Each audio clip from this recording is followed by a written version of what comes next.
सर्वमंगल मांगल्य शिवे सर्वार्थ साधिके शरण्य त्र्यंबके गौरी नारायणी नमोस्तुते। आज है तीसरा नवरात्र यानी माँ चंद्रघंटा की स्तुति करने का दिन। आज हम सुनेंगे दुर्गा सप्तशती से अध्याय 3 और 4 महिषासुर का वध। महर्षि मेधा ने कहा, महिषासुर की सेना नष्ट होती देखकर सेनापति चिक्षुर क्रोध में भरकर देवी के साथ युद्ध करने के लिए आगे बढ़ा। वह देवी पर इस प्रकार बाणों की वर्षा करने लगा मानो सुमेरु पर्वत पानी की धार बरसा रहा हो, परंतु देवी ने अपने बाणों से उसके बाणों को काट डाला तथा उसके घोड़े और सारथी को मार दिया। साथ ही उसके धनुष और उसकी अत्यंत ऊंची ध्वजा को भी काटकर नीचे गिरा दिया।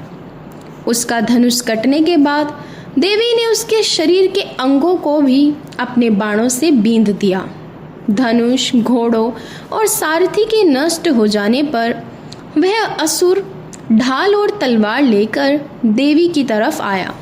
उसने अपनी तीक्ष्ण धार वाली तलवार से देवी के सिंह के मस्तक पर प्रहार किया और बड़े वेग से देवी की बाईं भुजा पर वार किया, किंतु देवी की बाईं भुजा को छूते ही उस दैत्य की तलवार टूटकर 2 टुकड़े हो गई। इससे दैत्य ने क्रोध में भरकर शूल हाथ में लिया और उसे देवी की ओर फेंका।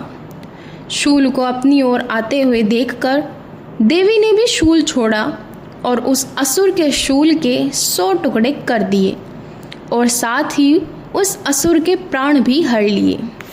चिक्षुर के मरने पर देवताओं को दुख देने वाला चामर नामक दैत्य हाथी पर सवार होकर देवी से लड़ने के लिए आया।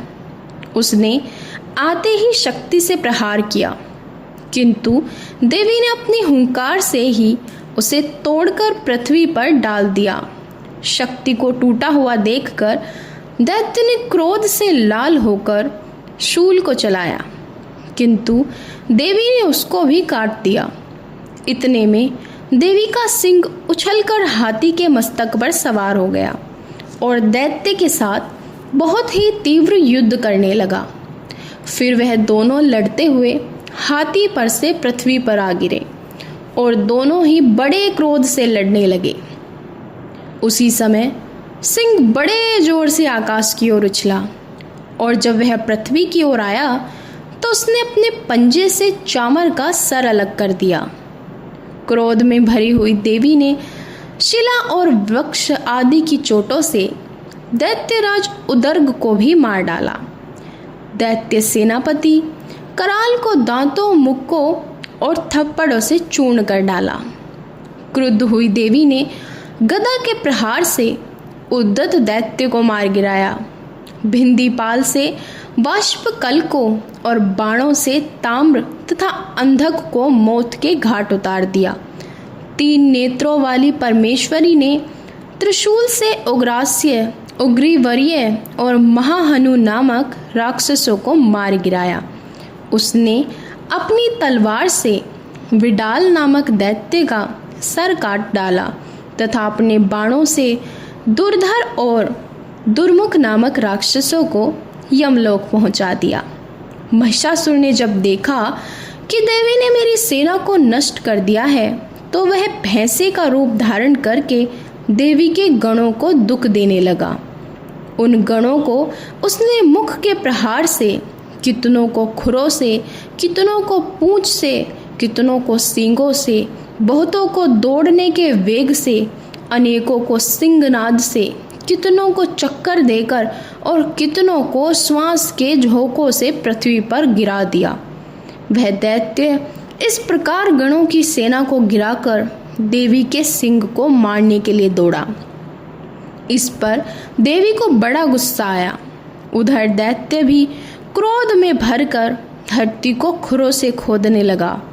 वह सींगों से पृथ्वी को उखाड़ कर धरती पर फेंकने लगा और मुख से भयानक शब्द करने लगा। उसके वेग से दौड़ने के कारण पृथ्वी क्षुब्ध होकर फटने लगी उसकी पूंछ से टकराकर समुद्र चारों ओर फैलने लगा। हिलते हुए सींगों के आघात से मेघ खंड खंड हो गए और श्वास से पर्वत आकाश में उड़ने लगे। इस तरह क्रोध में भरे हुए राक्षस को देख चंडिका को भी क्रोध आ गया। देवी ने पास फेंककर दैत्य को बांध लिया। महिषासुर ने बंध जाने पर भैंसे का रूप त्याग दिया और सिंह का रूप बना लिया। ज्यों ही देवी उसका सिर काटने के लिए तैयार हुई, उसने हाथ में तलवार लिए हुए पुरुष का रूप बना लिया। देवी ने तुरंत ही अपने बाणों से उस पुरुष को बींध डाला। इसके पश्चात वह हाथी के रूप में दिखाई देने लगा और अपनी लंबी सूंड से देवी के सिंग को खींचने और गर्जने लगा। देवी ने